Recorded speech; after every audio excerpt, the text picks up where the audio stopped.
Football കളിയിൽ goal കീപ്പർമാർ മറ്റു കളിക്കാരിൽ നിന്നും വ്യത്യസ്തമായ വസ്ത്രം ധരിക്കുന്നത് എന്തുകൊണ്ട് എന്ന് നിങ്ങൾ ചിന്തിച്ചിട്ടുണ്ടോ?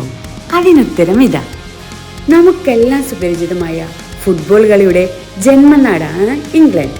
19-ാം നൂറ്റാണ്ടിൻ്റെ മധ്യത്തോടെയാണ് ഇംഗ്ലണ്ടിൽ ഫുട്ബോൾ പ്രചാരത്തിൽ വന്നത്. അക്കാലത്തെ ഫുട്ബോൾ നിയമാവലികളിൽ ഒന്നും തന്നെ ഗോൾ കീപ്പർമാർ മറ്റു കളിക്കാരിൽ നിന്നും വ്യത്യസ്തമായ വസ്ത്രം ധരിക്കണമെന്ന് പറഞ്ഞിരുന്നില്ല. 1909 നടന്ന ഫുട്ബോൾ ലീഗിന്റെ വാർഷിക സമ്മേളനമാണ് ഗോൾ കീപ്പർമാർ വർണ്ണശബളമായ പ്രത്യേകതരം വസ്ത്രം ധരിക്കണമെന്ന തീരുമാനം കൈക്കൊണ്ടത്.